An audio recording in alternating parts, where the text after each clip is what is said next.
Introduction to Welding Engineering, Part 1. Are you ready to lay the groundwork for a solid welding foundation? In this first video of our Introduction to Welding Engineering series, I'll guide you step by step through the core concepts that every aspiring welder, welding technician, inspector and engineer needs to know. 1. Introduction. 2. Definitions. Discover key terms. 3. Types of welds. Learn about the common weld classifications and where each type excels. 4. Types of joints. Explore how different joint setups can affect strength, design, and efficiency in a weld. 5. Joint preparation. Find out how proper preparation ensures the quality and durability of your final weld. From understanding the basic vocabulary to knowing how to set up your materials for the perfect weld, this introductory video will give you the foundation you need to succeed in welding engineering. Join us to learn the essential terminology, master the basics of weld and joint types, and discover best practices for joint preparation. Whether you're a hobbyist or aiming for a professional career, this series will help you spark your passion for welding and ignite your technical skills. Hit subscribe and tune in to Part 1 to start your journey into the fascinating world of welding engineering. Here I will define these terms. Weld. It's a union of materials caused by heat and/or pressure, the very essence of the welding process. Joint. It's configuration of members that are to be welded, the design that shapes the outcome of your project. These two terms, butt welds and fillet welds, describe different ways of joining metal pieces based on their orientation. 1. Butt welds. A butt weld joins two plates or pipes end to end in roughly the same plane, so their edges butt up against each other. Typical uses. Sheet or plate joints. Common in structural applications, pipelines, and pressure vessels where a smooth, continuous joint is required. Edge preparation. Often involves beveling or other edge prep to ensure full penetration and a strong joint. Appearance. When complete, the weld is often flush with or slightly above the surface, merging the two plates into one continuous piece. 2. Fillet welds. A fillet weld is typically placed in the corner where two metal surfaces meet at an angle, e.g., in a T joint, L corner joint, or lap joint. Shape. The weld cross-section has a roughly triangular shape, filling the intersection between the two metal pieces. Typical uses. T joints, where one plate or member stands perpendicular on another. Lap joints, where one plate overlaps another. Corner joints, where plates meet at a right angle to form a box or frame. Here are some advantages. Simplicity. Generally, no special edge preparation needed. Versatility. Fillet welds can be applied in many structural and fabrication scenarios. Key differences. 1. Joint orientation. Butt weld. Edges of plates are aligned in the same plane. Fillet weld. Plates meet at an angle commonly 90 degrees. 2. Edge prep. Butt weld often requires beveling or machining. Fillet weld. Typically no beveling, just clean edges. 3. Weld cross-section. Butt weld fuses edges into a continuous plane, can be flush or slightly crowned. Fillet weld. Triangular cross-section filling the corner. Both types are fundamental to welding and are chosen based on joint design, required strength, and accessibility. Here are 3 types of welds commonly used in sheet metal and fabrication work. Each type describes how the weld is placed relative to the plates or parts being joined. Firstly, spot, seam welds. Spot weld is a localized weld made between overlapping sheets, often using resistance welding. A small spot fuses the two sheets together. Typical uses. Common in automotive assembly and other applications involving thin gauge metals. Multiple spot welds along a seam provide adequate joint strength without a continuous weld. Advantages. Fast, efficient, minimal filler metal needed in resistance spot welding, and often automated. Seam weld. It has a similar principle to spot welding but creates a continuous weld along a joint, often done by rotating wheel electrodes in resistance seam welding or by a continuous arc in certain processes. Typical uses. Liquid or gas-tight joints in tanks, pipes, or containers. Secondly, plug, slot welds. Holes round for plug, elongated for slot, or cut or punched in the top plate of a lap joint, and weld metal is deposited through these holes to fuse with the underlying plate. Why they are used. 1. Alternative to fillet welds. When the edge of the joint is not easily accessible, or when a fillet weld alone is insufficient. 2. Increased strength. The weld metal in the hole fuses the top plate to the bottom plate, distributing load through the plug slot area. 3. Sheet metal or thick plates. Particularly in thicker or layered sections, it can help ensure complete fusion between layers. Thirdly, edge welds. What they are. A weld placed on the edge of two or more plates so that their edges are fused together. Typical uses. 1. Sheet metal.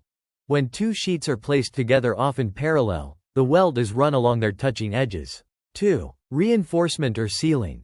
Sometimes used to seal the edges of a lap joint or to reinforce a corner. Key point. Edge welds generally require careful joint fit-up and may not be as strong in certain load directions compared to butt or fillet welds.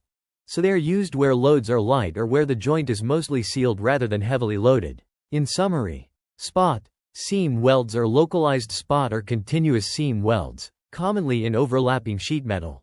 Plug, slot welds fill a hole or slot in one piece to fuse it to the piece below, improving joint strength and often used where fillet welds aren't practical. Edge welds join metal at their edges, commonly in sheet metal, sealing or reinforcing the joint. Each method suits different applications based on joint design, accessibility, and required strength. Here I'm going to talk about the following type of joints. Butt joints. These are formed by placing two workpieces edge to edge on the same plane. They're one of the most common and straightforward welding configurations, often used when a continuous, flush surface is needed. T-joints. Here, one piece is positioned perpendicular to the other, creating a T shape. T-joints are frequently found in structural frameworks, support braces, and any application where a perpendicular connection is required. Lap joints. In a lap joint, one workpiece overlaps the other.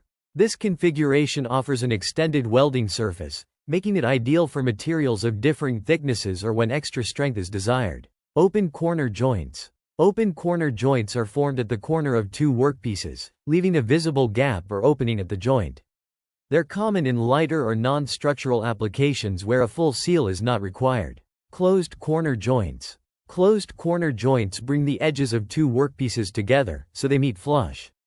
They're used when a sealed or neater corner appearance is needed and are often seen in fabrication work that demands a smooth exterior. These sketches illustrate typical groove butt joint preparations for welding. They show the critical dimensions and features at the joint's root, the bottom of the groove. Understanding this helps welders and engineers design and execute welds properly, ensuring good penetration, minimizing defects, and controlling distortion. Here's what each term generally means. 1.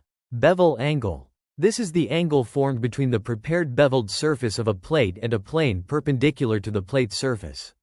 Creating the bevel angle allows the welder access to the joint's root, ensuring the weld can penetrate fully. 2. Included angle. This is the total angle between the beveled surfaces of both plates. In other words, if each plate is beveled at, say, 30 degrees, then the included angle is 60 degrees. This angle determines how wide the weld groove is at the top. It influences the amount of filler metal needed and the ease of welding. 3. Root face.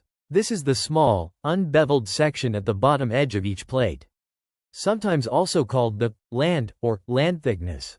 It is used to control penetration. By leaving a small flat the root face, you can prevent burn through and help support the weld pool at the root. It provides a consistent thickness at the root for weld penetration. 4. Root gap. This is the distance between the plates at the root. This gap is measured between the root faces when the plates are set up for welding. The root gap ensures the welding arc and filler metal can reach the bottom of the joint. Also, a properly sized root gap helps achieve full penetration without excessive burn through. 5. Root landing for bottom image. Another term for the root face, the small flat at the bottom of the bevel. Some references distinguish root face as the surface itself, while root landing can refer to its specific thickness dimension. Similar to root face, it provides a ledge for the weld metal to land on, especially critical in open root welding. The size of the landing affects how well the root pass is formed and fused. 6. Root radius for bottom image. Instead of a sharp corner or a flat root face, there's a small radius at the root edge. A curved transition at the root can help weld metal flow smoothly and reduce stress concentration. Sharp edges can trap slag or lead to incomplete fusion. A radius can mitigate those issues which causes defects. Why these dimensions matter. 1. Weld quality and strength. Proper groove preparation ensures the weld has full penetration and fuses well with the base metal. 2. Minimizing defects. The correct root gap and root face help avoid common problems like lack of fusion, slag inclusions, and burn through and so much more. In summary, each labeled feature, bevel angle, included angle, root face, landing, root gap, and root radius, plays a specific role in achieving a strong, defect-free weld. The exact dimensions and angles chosen depend on factors like plate thickness, welding process, and position. Here are the following types of joint preparation used. We have single bevel. One edge of the joint is beveled at an angle. They are often used for thicker materials where one-sided access is sufficient to achieve proper penetration. Single V. Both edges together form a V shape, typically beveled on one side of each plate. It offers deeper weld penetration than a square butt while minimizing excess weld metal. Single J. One edge is prepared with a curved J shape. It reduces the amount of filler metal needed and provides good penetration, particularly in thicker sections. Single U. The joint edge is machined into a U shape on one side. It allows for efficient welding and good penetration with less filler metal than a V preparation. Double bevel. Both edges are beveled, but on opposite sides of each plate, creating a bevel on the top and bottom. It helps achieve full penetration from both sides, ideal for thick materials where welding from one side alone isn't enough. Double V. Both edges are beveled on both sides, forming a symmetrical X when viewed from the end. It ensures uniform penetration and reduces distortion, especially for heavy sections. Double J. Both edges feature a curved J preparation on opposite sides. It has a similar benefit to single J but allows for welding from both sides, improving penetration and reducing weld volume. Double U. Both edges have a U groove on opposite sides. It offers a high-quality weld with minimal filler metal, good for critical or thick sections where weld integrity is paramount. These three sketches illustrate different ways of preparing the edges bevels of thicker plates before welding. Each approach is chosen for specific reasons, such as reducing weld metal volume, controlling distortion, or facilitating certain welding positions. Here is a brief explanation of each. A asymmetrical preparation 1/3 plus 2/3. What it means. Instead of making both edges the same angle or thickness, a symmetrical joint, the bevel is cut so that one side is thicker about 2/3 of the total thickness and the other side is thinner about 1/3. Why it's used. 1. Distortion control. By shifting more of the welding to one side, the 2/3 side, you can reduce the overall distortion and contraction stresses. This is especially useful when you can only weld from one side or have limited access. 2. Better access. If one side is difficult to reach, an asymmetrical bevel can make it easier to weld properly on the accessible side while still achieving complete penetration. B. Compound angle preparation. What it is. A compound angle means there are multiple bevel angles on the same edge. Often you'll see a steeper angle near the top and a shallower angle near the root. Why it's used. 1. Reduced weld metal volume. By using two angles, you can keep the weld groove narrower at the root, which lowers the total amount of filler metal needed, saving time and material cost. 2. Better fusion in thicker sections. The steeper angle near the top ensures good access and fusion at the start of the weld, while the shallower angle near the root limits how much filler metal is needed deep in the joint. See asymmetrical bevel for positional welding 2G PC. What it is. Another type of asymmetrical edge preparation, typically with different angles on each side, e.g., 45 degrees versus 15 degrees. This is often referred to when welding in the 2G or PC position, horizontal groove welding. Why it's used. 1. Positional advantages. When welding horizontally, a bevel that places more weld on one side can help control the molten weld pool and reduce the tendency for weld metal to sag or drip. 2. Control of root penetration. Similar to the first case, adjusting the bevel angles asymmetrically helps manage penetration and reduce defects in the overhead or side portions of a horizontal weld. Summary. Asymmetrical preparations shift more weld metal to one side to reduce distortion or improve accessibility. Compound angles use more than one angle on a single bevel face to reduce filler metal and improve fusion in thick joints. Positional 2G PC preparations often use asymmetrical bevels to better control the weld pool in horizontal or otherwise challenging welding positions. Each preparation style is a practical solution to specific welding challenges, whether it's distortion control, cost savings, or dealing with the difficulty of welding in certain positions. That will be all for part 1. Thanks for joining me for this first look into welding engineering. We covered the core definitions, types of welds, types of joints and joint preparation. In part 2, we'll dive deeper into weld configurations, but weld terms, fillet weld terms, fillet weld profiles. If you found this video helpful, be sure to like, share, subscribe, and hit the notification bell so you don't miss part 2. Until then, keep learning, stay safe, and I'll see you in part 2.